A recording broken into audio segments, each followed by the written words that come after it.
Vai tev ir šāda lietiņa? Esmu uz to, ka apmāta. Patiesībā esmu apmāta ar visām manām mantām. Vai esat kādreiz aizdomājušies, kā šīs lietas nonāk līdz jums un kur tās nokļūst, kad mēs tās izmetam ārā? Par to vēlējos uzzināt vairāk, tādēļ sāku pievērsties šim jautājumam. Grāmatās izlasīju, kā mantas virzās cauri sistēmu. Sākas viss ar ieguvi, tad ražošanu, tālāk izplatīšanu, tad patērēšanu un visbeidzot ar atbrīvošanos. Tas viss kopā saucās ekonomikas materiāli. Izpētīju to visu kārtīgāk. 10 gadus ceļoju pa pasauli, lai uzzinātu, kā lietas rodas un kur tās nokļūst. Vai vēlties uzzināt, ko es atklāju? Šis stāsts ir gaužām nepilnīgs. Šim skaidrojumam ir ļoti daudz trūkumu. Varētu šķist, ka šeit viss ir kārtībā, bet nekā. Patiesībā tādai sistēmai nav nākotnes. Kādēļ? Jo tā ir lineāra sistēma, un mēs dzīvojam ierobežotā vietā uz planētas. Lineāra sistēma ar ierobežotiem līdzekļiem agri vai vēlu izbeidzas. Katrs uzskaitītais solis ir mijiedarbība ar pasauli mums apkārt, nevis zīmējums uz baltas lapas. Mijiedarbība noris ar sabiedrībām, kultūrām, ekonomiku, vidi un cauri tam atdurās pret savu iespēju robežām. Mēs to šobrīd šeit neredzam, jo zīmējums ir nepilnīgs. Paskatīsimies uz to visu rūpīgāk un atradīsim iztrūkstošus posmus. Galvenais, kas šeit pietrūkst - cilvēki. Jā, cilvēki. Cilvēki dzīvo un strādā katrā sistēmas posmā. Dažiem cilvēkiem sistēmā ir lielāka nozīme un teikšana nekā citiem. Kas viņi ir? Sāksim ar valdību. Mani draugi to ieteica attēlot kā tanku. Daudzās valstīs tā ir taisnība tiešā nozīmē. Arī ASV tas kļūst aizvien izteiktāk. Vairāk nekā 50% valsts nodokļu aiziet karaspēkam. Tomēr, lai attēlotu valdību, es izmantoju cilvēciņu, jo valdībai vajadzētu kalpot cilvēkiem, būt par cilvēkiem un ar cilvēkiem. Valdībai vajadzētu uzmanīt mūs un rūpēties par mums, tas ir viņu darbs.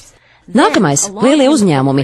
Kādēļ lielie uzņēmumi izskatās lielāki nekā valdība? Tādēļ, ka tie ir lielāki nekā valdība. 51 uzņēmums ir pasaules 100 lielāko ekonomikas vienību sarakstā. Uzņēmumiem kļūstot lielākiem, mēs piedzīvojam pārmaiņas valdības attieksmē. Tā strādā vaigas viedros, lai palīdzētu lieliem uzņēmumiem, nevis mums. Labi, paskatīsimies, kas vēl iztrūkst mūsu bildē. Sāksim ar ieguvi, kas ir smalks nosaukums dabas resursu izmantošanai, kas savukārt ir smalks nosaukums planētas piegāšanai ar atkritumiem. Mēs zāģējam kokus, spridzinām kalnus, lai iegūtu metālus, izmantojam visu ūdeni un iznīcinām dzīvniekus un citu dzīvību uz zemes virsmas. Šeit mēs traucamies pretī mūsu pirmajam ierobežojumam. Resursi kaut kad beigsies. Mums ir pārāk daudz mantu. Iespējams, tas izklausās skarbi, tomēr tā ir patiesība, ar kuru jārēķinās. Pēdējo 10 gadu laikā 1/3 daļa no galvenajiem dabas resursiem jau ir izmantota. Mēs rokam, urbjam, griežam un piesārņojam ar tādu ātrumu, ka šādi turpinot mēs apdraudam cilvēku spēju turpināt dzīvot uz šīs planētas. Es dzīvoju Amerikas Savienotajās valstīs. Šeit ir palikuši mazāk kā 4% no mežiem, kas bija šeit agrāk. 40% ūdens nav dzerams. Mūsu problēma ir gan tā, ka mēs lietojam pārāk daudz lietu, gan arī tas, ka mēs tās patērējam daudz vairāk nekā citi. Šeit dzīvo 5% pasaules iedzīvotāji, kas izmanto 30% zemes resursu, kā arī rada 30% planētas atkritumu. Ja visi zemes iedzīvotāji dzīvo tāpat kā mēs, būtu nepieciešamas 3 līdz 5 planētas, un zināt ko? Tā mums ir tikai viena. Manas valsts atbilde šai problēmai ir šāda. Mēs ejam un atņemam resursus citiem. Lūk, maz attīstītās valstis. ASV dzīvo cilvēki, kas domā, ka maz attīstītajām valstīm ir ASV piederošas lietas, kas kaut kā nokļuvušas svešās zemēs. Kas notiek pēc tam? Viss tieši tāpat kā iepriekš, viss tiek iznīcināts. 75% zivju ir nozvejotas, apdraudot to spēju atjaunoties. 80% zemeslodes mežu ir izcirsti. Piemēram, Amazonas teritorijā izcērta 2000 koku minūtē, tas ir 7 ar mežu klāti futbola laukumi minūtē. Kā ir ar cilvēkiem, kas tur dzīvo? Lūk, šie cilvēki domā, ka vietējiem iedzīvotājiem viņu resursi nepieder, pat ja viņi ir dzīvojuši tur paudžu paudzēm. Viņiem nepieder ražotnes, kā arī viņi nemēdz iepirkties. Šajā sistēmā tev ir vērtība tikai tad, ja tev kaut kas pieder un tu iepērcies. Tālāk materiāli tiek pārvietot uz ražotnēm.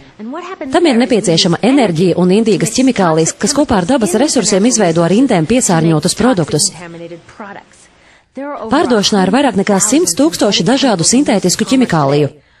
Tikai nedaudzām ir zināma to ietekme uz veselību. Nevienai no tām nav zināma sinerģiskā ietekme. Sinerģiskā ietekme nozīmē, kāda ir ietekme uz veselību, kad cilvēks uzņem kādu ķimikāliju kombināciju. Līdz ar to mēs nezinām šo produktu ietekmi. Tomēr mēs zinām lūko. Kamēr vien mēs industriālās ražošanas procesā izmantosim indes, mēs iegūsim indīgus produktus, kuri nonāks darbā, mājās, skolā, līdz ar to arī mūsu organismos. Bromētie ugunsdrošie materiāli padara lietas uguns drošākas, tomēr tie ir ļoti indīgi, it īpaši smadzenēm. Kādēļ mēs vispār tādus lietojam? Tie atrodas datoros, citās ierīcēs, gultās un pat dažos spilvenos. Patiesībā mēs iemērcam spilvenu šādās indēs un gulēšanas laikā ieliekam tajos savas galvas uz 8 stundām. Es nezinu, tomēr man šķiet, ka mūsu valstī ir pietiekoši radošais potenciāls, lai izdomātu citu veidu, kā novērst galvu aizdegšanos nakts laikā. Caur barības ķēdēm šīs indes uzkrājās mūsu organismos. Vai jūs zināt, kas ir barības ķēdes augšgalā ar vislielāko daudzumu uzkrāto kaitīgo vielu? Mātes piens.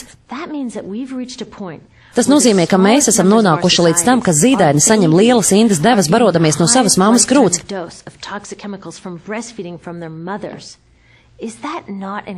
Cik satriecoša vardarbība! Zīdainim barošana ar krūti ir pamats barības vielu uzņemšanai, kam būtu jābūt drošam.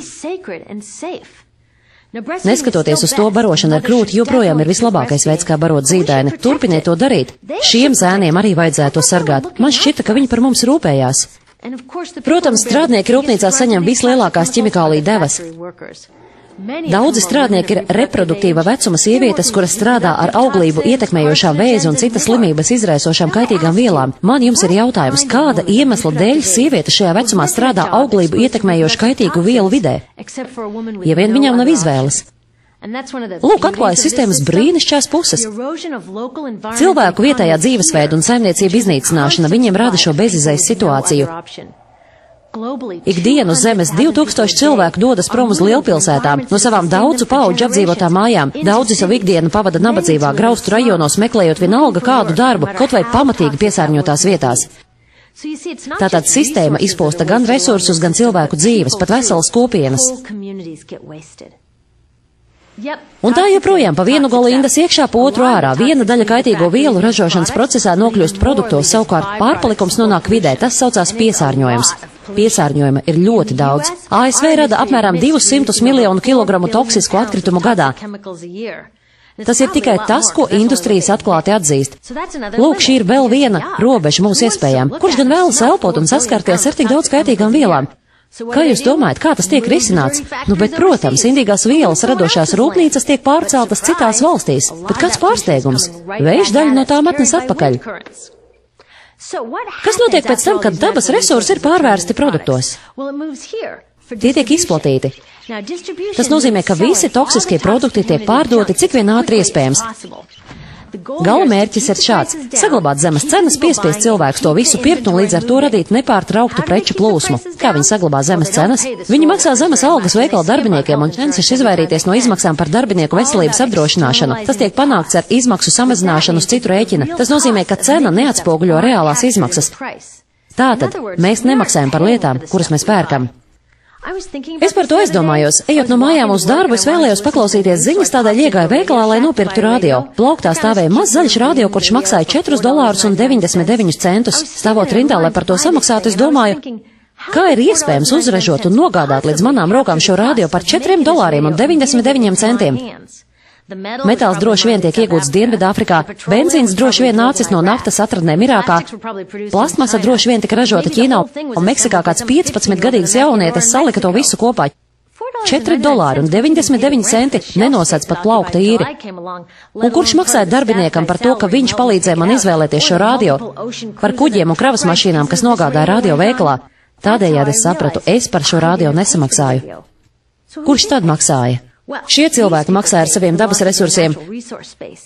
Šie cilvēki maksā ar tīra gaisa zaudēšanu un savu veselību, kas izpaužās kā pieaugoša saslimstība ar vēzi un astmu. Bērni Kongo valstī samaksāja ar savu nēsošo nākotni. 30% skolēnu Kongo bēg no skolām, lai raktu minerālu koltanu, lai mums būtu lēta vienreizēs lietošanas elektronika. Pat šie cilvēki maksāja paši par savas veselības apdrošināšanu. Kā redzams, sistēmā visi šie cilvēki strādāja ar sirdi un dvēseli, lai tikai es varētu nopirkt šo radio tikai par $4,99. Šo cilvēku ieguldījumi nekur nav reģistrēti un uzskaitīti. Vai tagad jūs saprotat, ko es domāju, ka teicu, ka uzņēmumi samazina izmaksas uz citu rēķina? Viss iepriekšējais mūs noved līdz patēriņa zelta bultai. Šī ir sistēmas sirds, jeb dzinējs. Šī bulta ir tik nozīmīga, ka šie divi veči dara visu, lai šo bultu nosargātu. Pēc 11. septembra uzbrukumiem, kad visi iedzīvotāji bija šoka stāvoklī, ASV prezidents Bušs varēja ieteikt sērot, lūgt vai